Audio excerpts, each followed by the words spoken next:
Good morning વિદ્યાર્થી મિત્રો, આજે આપણે પગારની આવકના ચેપ્ટરમાં મનોરંજન ભથ્થા વિશેનો અભ્યાસ કરશું. મનોરંજન ભથ્થુની કરમુક્તિની રકમ કઈ રીતે કેલ્ક્યુલેટ થતી હોય છે એ આપણે જોગવાઈઓ તમારી પેજ નંબર 140 ઉપર આપેલી છે, એ ખાસ લખશો. એક તો મનોરંજન ભથ્થું છે એ ફક્ત સરકારી કર્મચારીને તેના માલિક તરફથી મળતું મનોરંજન ભથ્થું છે એ કપાત તરીકે બાદ મળે છે. બિન સરકારી કર્મચારી હોય તો એના માટે કરમુક્તિ કંઈ નથી. જો એન્ટરટેઇનમેન્ટ અલાઉન્સ એટલે કે મનોરંજન ભથ્થું બિન સરકારી કર્મચારીને મળે તો પૂરેપૂરું કરપાત્ર, એમને કરમુક્તિની લાભ મળતો નથી. પણ જો સરકારી કર્મચારી હોય તો નીચેના 3 પૈકી ઓછી રકમ હોય એ શું ગણાશે? કરમુક્ત ગણાશે. જોગવાઈ છે ખરેખર મળેલ મનોરંજન ભથ્થું, મૂળ પગારનો 1/5 ભાગ એટલે કે 20% રકમ, અને ત્રીજું છે વધુમાં વધુ 5000. આ 3 પૈકી ઓછી રકમ હોય એ કરમુક્ત ગણાશે. અને નોંધ ખાસ લખશો, અહીં પગાર શબ્દનો મતલબ ફક્ત અને ફક્ત શું થાય છે? મૂળ પગાર. અહીંયા પગાર શબ્દના અર્થમાં તમારે મોંઘવારી ભથ્થું એડ કરવાનું નથી, એટલે ખાસ ધ્યાન રાખજો. અને બીજી વસ્તુ કે મનોરંજન ભથ્થાનો એક અલગ રીતે લખવામાં આવે છે. જનરલી આપણે શું કરતા હોઈએ છીએ, પગારના પત્રકમાં આપણે આગળ પણ વાત કરી હતી 1-2 સમ, જેમાં પગારના પત્રકમાં આપણે શું કરતા હોઈએ છીએ કે પહેલે પગારના પત્રકમાં આપણે પહેલે મળેલ રકમ લખીએ માઇનસ કરમુક્તિ કેટલી છે એ બાદ કરીને બહારની કોલમમાં આપણે કરપાત્ર રકમ કેટલી એ જોયું હતું, ઘરભાડા ભથ્થાની વાત કરી હતી ત્યારે. હવે આપણે મનોરંજન ભથ્થું છે એ અલગ રીતે લખવામાં આવે છે. એમાં જનરલી એમ કરવામાં આવે છે કે પહેલે જેટલું મળે, જેટલું મનોરંજન ભથ્થું મળ્યું હોય એઝ ઇટ ઇઝ તમને ક્યાં લખવાનું રહે? બહારની કોલમમાં લખવાનું રહે. અને એમાંથી જો કરમુક્તિ મળતી હોય તો એ ખાસ કપાતોમાંથી બાદ કરવામાં આવે છે. જો સરકારી કર્મચારી હશે તો જ એને મનોરંજન ભથ્થાની કરમુક્તિ મળશે. જો એ બિનસરકારી કર્મચારી હશે તો એને કરમુક્તિ કાંઈ મળશે નહીં. ક્લિયર? એટલે એ ખાસ ધ્યાન રાખજો. એટલે પહેલે પૂરેપૂરી રકમ તમારે પગારના પત્રકમાં કરપાત્ર તરીકે ગણવી, અને પછી ખાસ કપાતોમાં મેં તમને સ્ટેટમેન્ટ સમજાવ્યું હતું પગારનું, ત્યારે પણ કીધું હતું કે એમાં શું કરવામાં આવે છે, પગાર, બોનસ, કમિશન, વિવિધ ભથ્થાઓ, વિવિધ સવલતો તેમજ પ્રોવિડન્ટ ફંડ, ગ્રેજ્યુઇટી, પેન્શન વગેરેની જોગવાઈઓ, એ બધાનો ટોટલ કરીને આપણે કુલ ગ્રોસ પગાર ગણીએ છીએ. અને એમાંથી 3 વધીને મેઇન વિગતો ખાસ કપાતો તરીકે મળી શકે.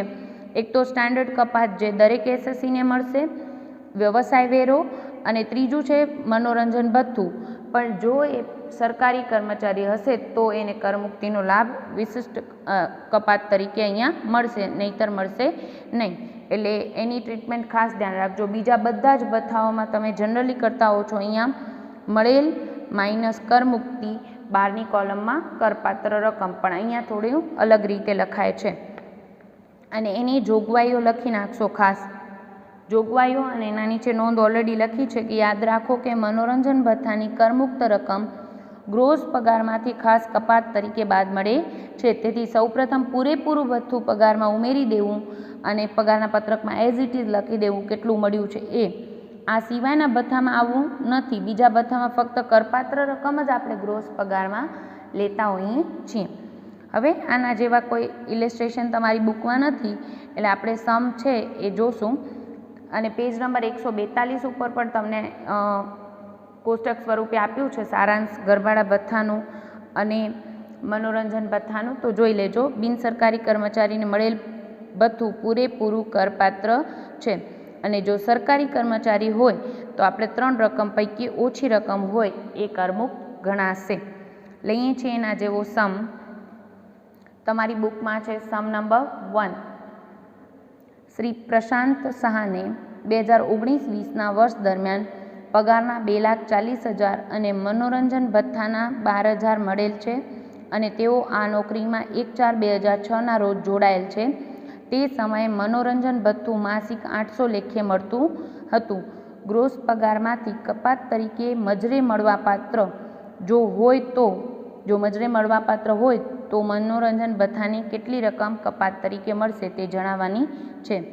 જેવું મનોરંજન ભથ્થું આવે એટલે તરત જ તમારે જોગવાઈ યાદ કરવાની છે.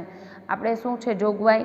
તો કે હમણાં જ આપણે કોષ્ટક જોયું એમાં છે કે જો બિનસરકારી કર્મચારી હોય તો પૂરેપૂરું કરપાત્ર, જો સરકારી કર્મચારી હોય તો તમારે જોવાનું છે કે આ 3 પૈકી ઓછી રકમ કઈ. હવે અહીંયા કીધું ન હોય કે એ સરકારી કર્મચારી છે તો માની લેવું નહીં.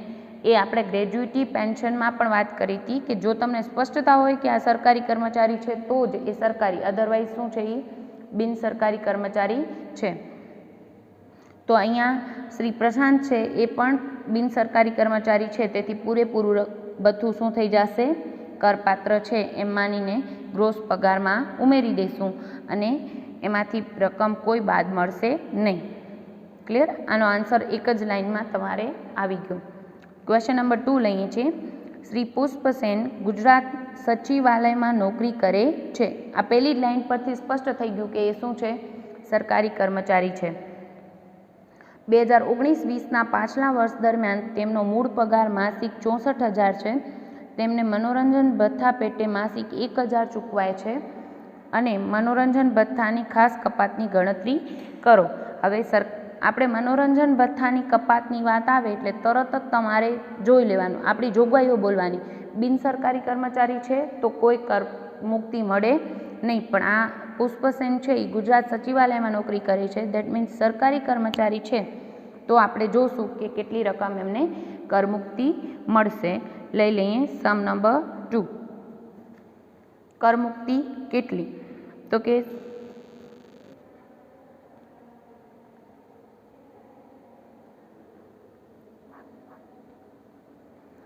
મનોરંજન ભથ્થાની કરમુક્તિની વાત કરીએ તો પહેલી જોગવાઈ શું છે? ખરેખર મળેલ ભથ્થું એટલે કે મનોરંજન ભથ્થું. બીજું, ખાસ શબ્દ વાપરું છું, મૂળ પગાર. પગારના 1/5 નહીં, મૂળ પગારનો 1/5 ભાગ એટલે કે 20%,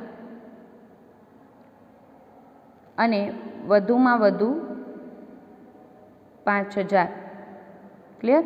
ઘણીવાર તમને પગાર ઉપરાંત મોંઘવારી ભથ્થાની વિગત હશે એટલે તમે ભૂલ કરો કે પગારનો શબ્દ મૂળ પગાર પ્લસ મોંઘવારી ભથ્થું, પણ એ અહીંયા થશે નહીં, ખાસ ધ્યાન રાખશો.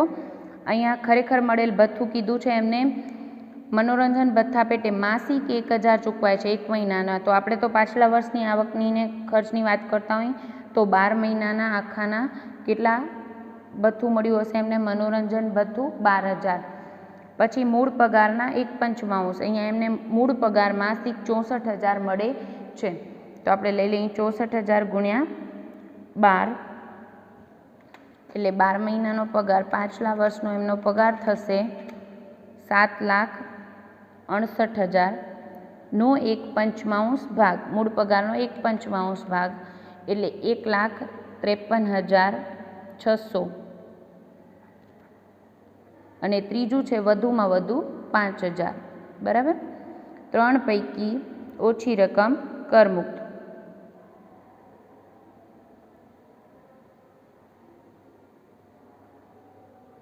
તો 12,000, 1,53,600 અને 5,000. 3 પૈકી ઓછી રકમ કેટલી છે? 5,000. એટલે એમને કરમુક્તિ મળશે 5,000થી. ક્લિયર? મનોરંજન ભથ્થાની કપાત કેટલી મળશે તે જણાવવાનું હતું એટલે આપણું જવાબ આવશે 5,000 રૂપિયા.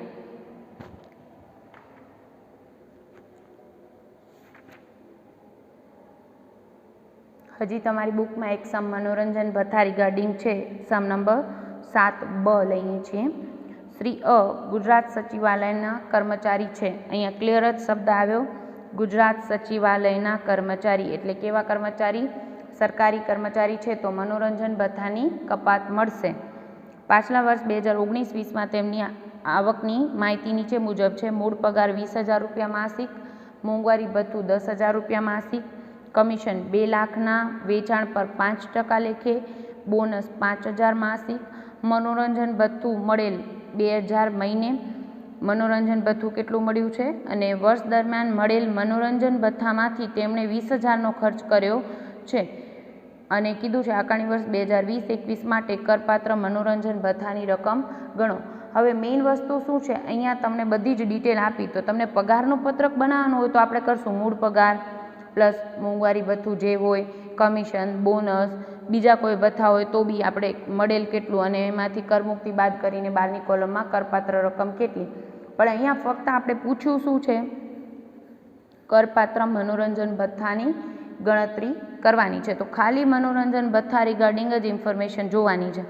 હવે મનોરંજન ભથ્થું આવે એટલે તરત જ આપણે શું બોલવાનું, જોગવાઈ બોલવાની છે. અને જોગવાઈ શું છે આપણી, કે સરકારી કર્મચારી હોય તો જ એને કરમુક્તિ મળે, બિન સરકારી કર્મચારી હોય તો પૂરેપૂરી રકમ કરપાત્ર.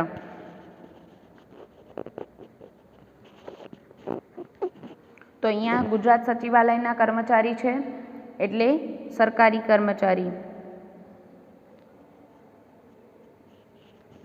તો આપણે એમને મનોરંજન ભથ્થાની કરમુક્તિનો લાભ મળશે. અને એ કેટલો, તો કે 3 રકમ પૈકી ઓછી રકમ. 3 રકમ કઈ, ખરેખર મળેલ મનોરંજન ભથ્થું. બીજું મૂળ પગાર. અહીંયા તમને એક્સ્ટ્રા ઇન્ફોર્મેશનમાં એ લોકોએ આપ્યું છે મોંઘવારી ભથ્થું, કમિશન, પણ તમારે અહીંયા જ્યારે જ્યારે મનોરંજન ભથ્થું આવે એટલે આપણે પગાર નથી લેવાનું. શું લેવાનું છે, પગારનો મતલબ મૂળ પગાર થાય છે. મૂળ પગારના 1/5 અને ત્રીજી વિગત છે આપણી વધુમાં વધુ 5000 રૂપિયા. આ 3 પૈકી ઓછી રકમ હોય એ કરમુક્ત ગણાય. એટલે જ કહેવાય કે 5000થી વધુ કરમુક્તિ મળશે નહીં. એટલે જ આપણું ત્રીજું શું છે, વધુમાં વધુ 5000. અહીંયા આપણે મૂળ પગાર આપેલો છે 20000 મહિને. ઓકે, ખરેખર મળેલ ભથ્થું આપણે કીધું છે મનોરંજન ભથ્થું મળેલ 2000 રૂપિયા માસિક, એટલે 2000 ગુણ્યા 12 કરીએ એટલે 24000. અહીંયા લાસ્ટ લાઈન તમને કીધી છે, વર્ષ દરમિયાન મળેલ મનોરંજન ભથ્થામાંથી તેમણે 20000નો ખર્ચ કર્યો છે.